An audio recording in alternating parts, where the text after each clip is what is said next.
Obrigado, senhor presidente. Senhores vereadores, senhoras vereadoras,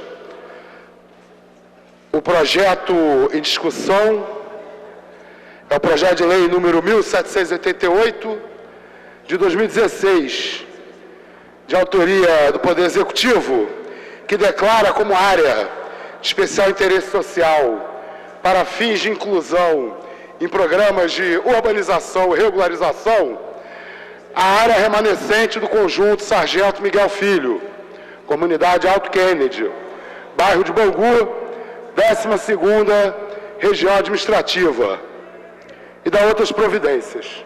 Bom, para poder fundamentar a minha discussão sobre esse projeto, eu quero ler algumas páginas do capítulo 24 do livro O Capital, de Karl Marx, livro número 1, capítulo 24, a assim chamada acumulação primitiva. O segredo da acumulação primitiva. Vimos como o dinheiro é transformado em capital, como por meio do capital é produzido mais-valia e do mais valor se obtém mais capital. Porém, a acumulação do capital pressupõe mais valor. O mais valor, a produção capitalista, e esta, por sua vez, a existência de massas relativamente grandes de capital e de força de trabalho nas mãos de produtores de mercadoria. Todo esse movimento parece, portanto, girar num círculo vicioso, do qual só podemos escapar supondo uma acumulação primitiva, prévia à acumulação capitalista. Uma acumulação que não é resultado do modo de produção capitalista, mas seu ponto de partida. Essa acumulação primitiva desempenha, na economia política, aproximadamente o mesmo papel do pecado original na teologia. Adão mordeu a maçã e, com isso, o pecado se abateu sobre o gênero humano. Sua origem nos é explicada com uma anedota do passado. Numa época muito remota, havia, por um lado, uma elite laboriosa, inteligente e, sobretudo, parcimoniosa. E, por outro, uma súcia de vadios a dissipar tudo o que tinham e ainda mais. De fato, a legenda do pecado original teológico nos conta como o homem foi condenado a comer seu pão com o suor do seu rosto.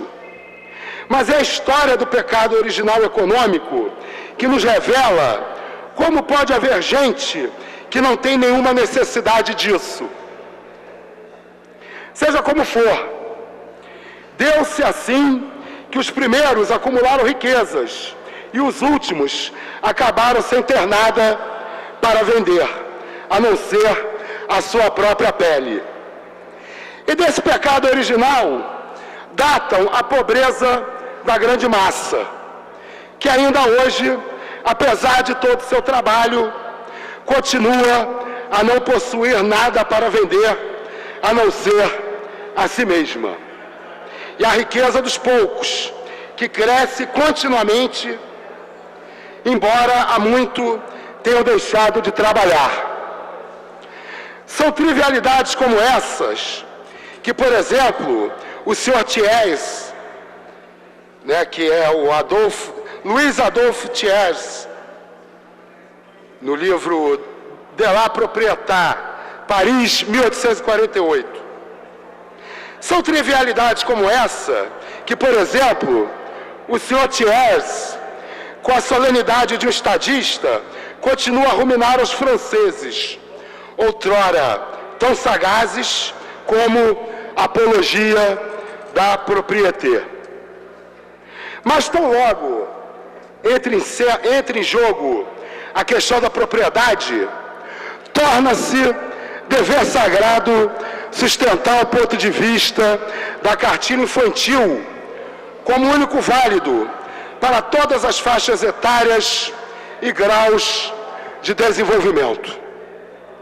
Na história real, como se sabe, o papel principal é desempenhado pela conquista, a subjugação, o assassínio para roubar, em suma, a violência.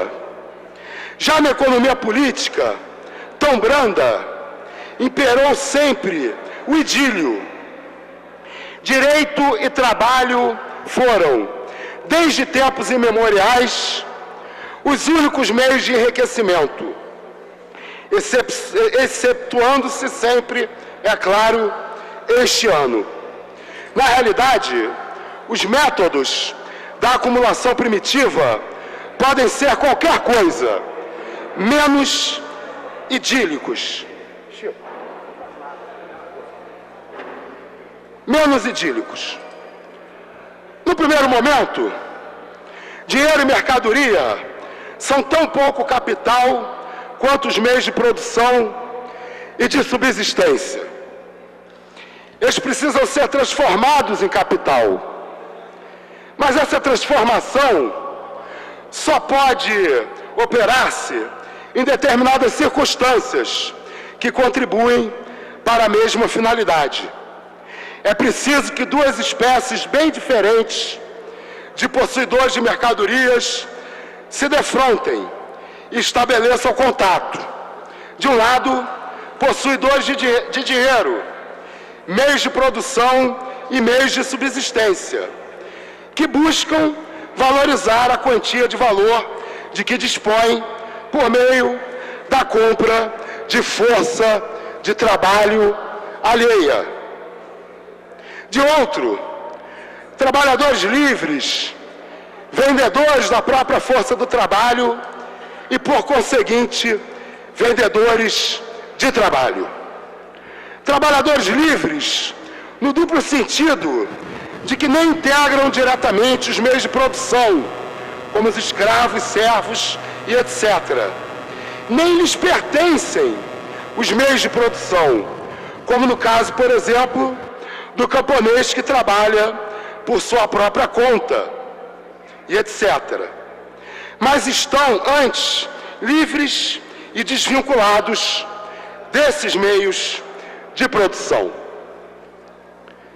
Com essa polarização do mercado, estão dadas as condições fundamentais da produção capitalista. A relação capitalista pressupõe a separação entre os trabalhadores e a propriedade das condições da realização do trabalho. Tão logo a produção capitalista esteja de pé, ela não apenas conserva essa separação, mas a reproduz em escala cada vez maior. O processo que cria a relação capitalista não pode ser senão o processo de separação entre o trabalhador e a propriedade das condições de realização do seu trabalho. Processo que, por um lado, transforma em capital os meios sociais de subsistência e de produção e, por outro, converte os produtores diretos em trabalhadores assalariados. A assim chamada acumulação primitiva não é, por conseguinte, mais do que o processo histórico de separação entre produtor e meio de produção. Ela aparece como primitiva, porque constitui a pré-história do capital e do modo de produção que lhe corresponde. A estrutura econômica da sociedade capitalista surgiu da estrutura econômica da sociedade feudal. A dissolução desta última liberou os elementos daquela. O produtor direto, o trabalhador... Obrigado.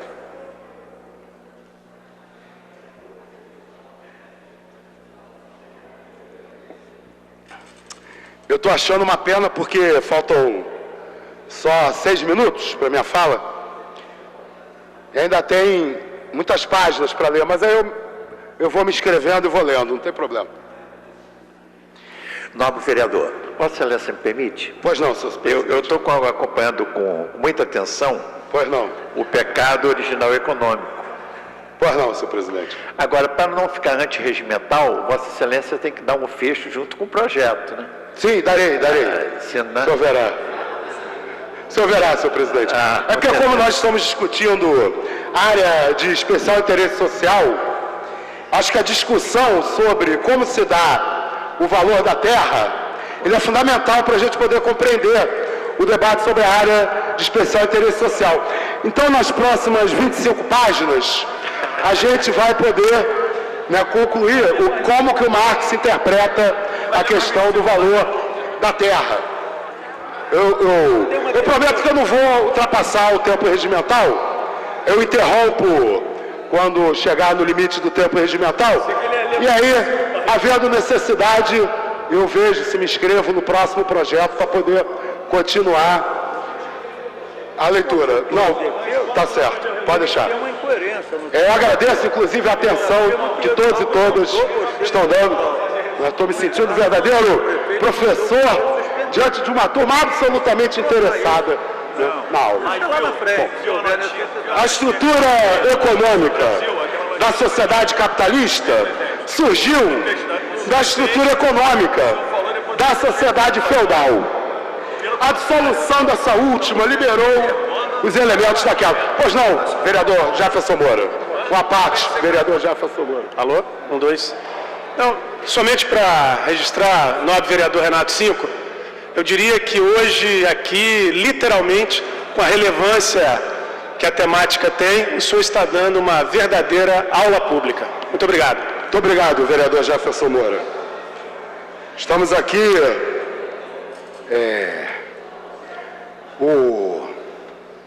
o vereador Tiago Carribeiro, ontem, ele desdenhou da nossa decisão de obstruir os trabalhos. Não, vocês já obstruem mesmo, né? Vamos ver, né? Vamos ver o que é obstrução dos trabalhos. O produto direto, o trabalhador, só pôde dispor de sua pessoa depois que deixou de estar acorrentado à gleba e de ser servo ou vassalo de outra pessoa. Para converter-se em livre vendedor de força de trabalho que leva sua mercadoria a qualquer lugar onde haja mercado para ela, ele tinha, além disso, de emancipar-se do jugo das corporações, seus regulamentos relativos e aprendizes e oficiais e das prescrições restritivas do trabalho. Com isso, o movimento histórico que transforma os produtores em trabalhadores assalariados aparece, por um lado, como a libertação desses trabalhadores da servidão e da coação corporativa. E esse é o único aspecto. Esses recém-libertados só se convertem em vendedores de si mesmos. Depois de lhes serem sido roubados todos os seus meios de produção, assim como todas as garantias de sua existência que as velhas instituições feudais lhes ofereciam. E a história dessa expropriação está gravada nos anais da humanidade com traços de sangue e fogo. Os capitalistas industriais, esses novos potentados, tiveram, por sua vez, de deslocar não apenas os mestres artesãos corporativos, mas também os senhores feudais que detinham as fontes de riqueza. Sob esse aspecto, sua ascensão se apresenta como fruto de uma luta vitoriosa contra o poder feudal e seus privilégios revoltantes, assim como contra as corporações e livre exploração do homem pelo homem. Senhor presidente, como o meu tempo está esgotado e eu, infelizmente, não consegui fazer a leitura até o ponto em que os meus colegas possam compreender qual a importância desse debate para o tema em discussão, eu gostaria de pedir o adiamento da discussão dessa matéria por 3 sessões, para que todos os meus colegas possam comprar o livro número 1 do Capital e possam ler o capítulo 24 da acumulação, a assim chamada acumulação primitiva do capital. Obrigado, senhor presidente.